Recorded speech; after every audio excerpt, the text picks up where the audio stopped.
This morning we are discussing the internal wranglings in the People's Democratic Party, PDP, arising from the party's choice of the running mate or its candidate in the 2023 presidential election, Alhaji Atiku Abubakar. And the talk continues, and this moment we have in the studio a member of the party and a former spokesman of the former vice president, architect Mohammed Namadi Sambo, Umar Sani, joining us to give us another perspective to the issues. Thank you very much, Umar Sani, for joining us. Good morning. I'm very delighted to be part of this family.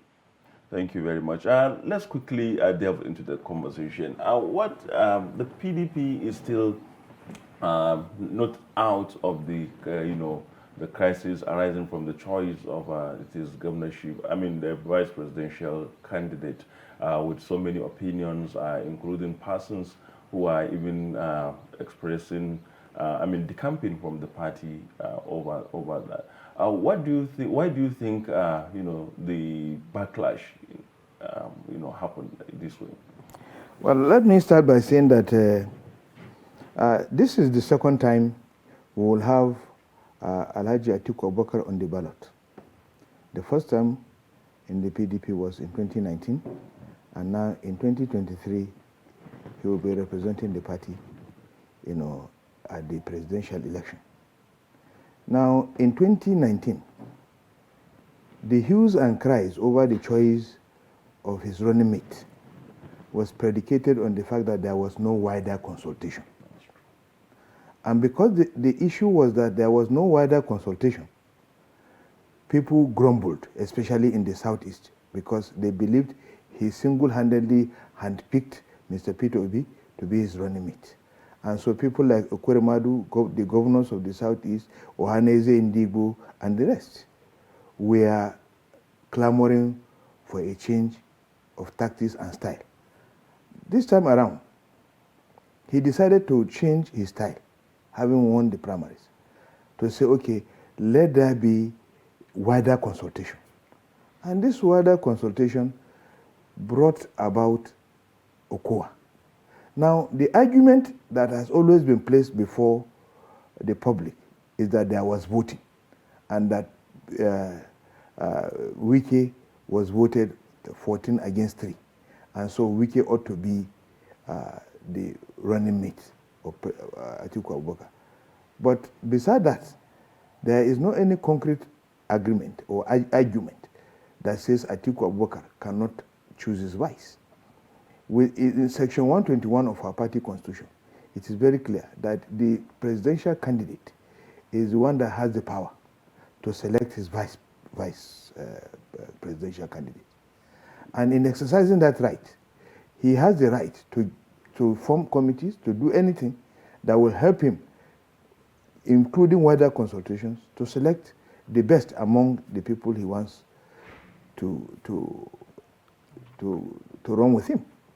Now, having looked at it, I am not very sure whether there was any terms of reference given to the committee. But whatever it is, such type of assignments don't go with voting. You are supposed to give, it is a normal tradition within the PDP.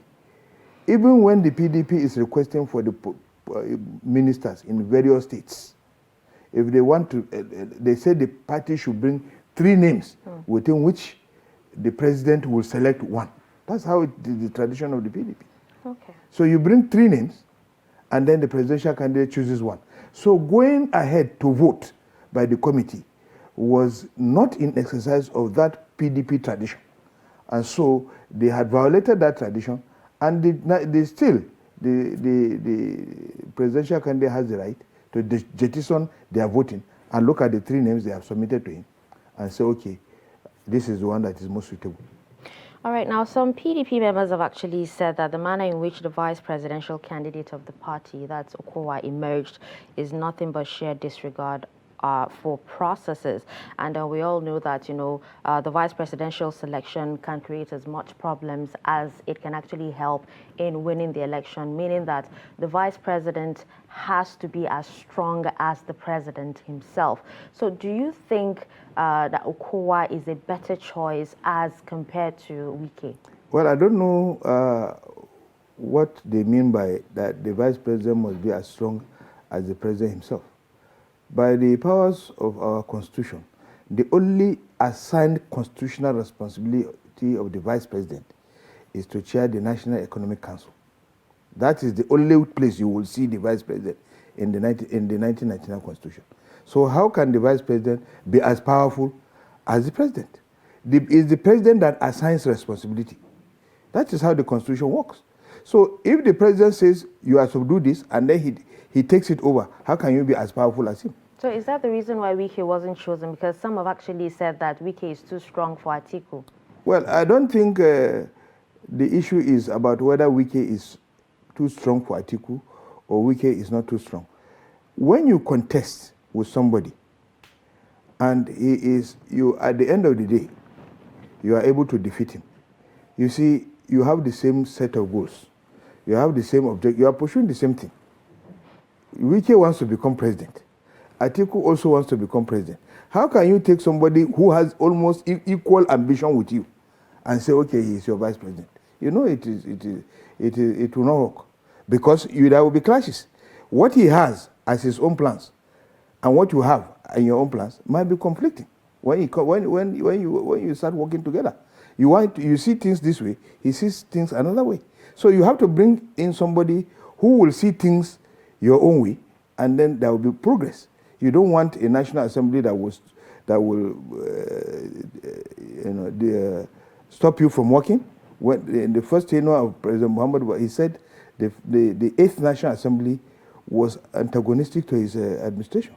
Now he has the 9th Assembly. So he doesn't have any reason, for instance, to say the 9th Assembly was antagonistic to it because he chose everybody. Now that is the issue. You have to give the presidential candidate the right to choose the person he feels he can work with, and not the party imposing somebody that they believe he should work with. But do you think with the turn of events now, especially, there was a backlash from the Southern Middle East Middle Belt Forum against the acceptance to be running mate to Atiku by Okowa. And also within the party there are all these wrangling. Don't you fear that this will affect adversely the chances of the party, especially in the southern part of the country? Well, I don't think there will be much problem because I know we have the PDP is a very strong party. It is a party that works with set rules, and we have what we call our internal conflict resolution mechanisms that we employ. If you look yesterday, the Board of Trustees has set up a committee chaired by the presidential candidate himself and 13 other governors with some also very influential people that will come and go and meet Wike to resolve this matter amicably and permanently. And so these are steps that the party is taking to ensure that there is total harmony within the party. And so I don't believe that there will be any conflict at the end of the day. And I believe that our party will rise up. These are some of the challenges of politicking. But it will rise up.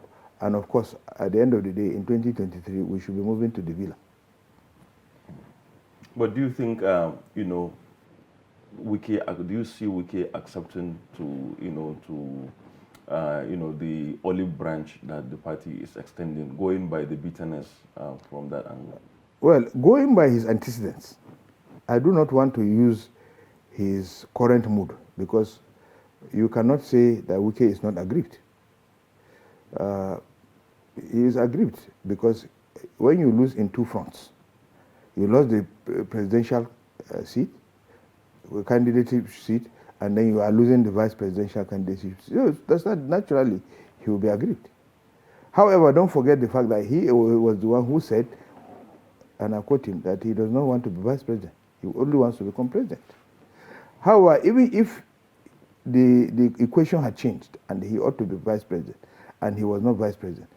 Wiki had also consistently been saying that he will not move away from the PDP, that he's a member of the PDP and he's a member of the family of PDP, and that he will fight for the PDP to ensure that the PDP moves to Aso Rock. That whatever problem we have, when we reach Aso Rock, we should be able to solve it. But one of the major argument he makes, especially, is that why should the PDP reward people who actually work against the party, cripple the party, and then only for them to now turn around to claim it is a presidential ticket? I remember he said this consistently in the run-up to the Congress. Well, you see, politics is dynamic. People move from one party to another. There are alignments and realignments. It does not remove the fact that people can move and come back. But don't forget that Atiku Abubakar has been a very committed member of the PDP until he had an issue with the former president Olusegun Obasanjo in 2007, where he was pushed out of the party. You know, he would have remained in the party and he would have worked for the party. Now, he was forced to move to AC. Then he came back to PDP. Again, he has to move to APC.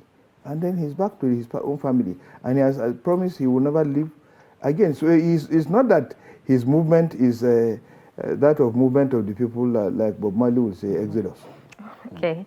All right. Well, it's actually such a short time. We actually wish we had more time to, ask you more questions. But thank you so much for, everything you've said on this particular issue. That was Mr. Umar Sani, a member of the PDP. Thank you so much for joining us on Daybreak today.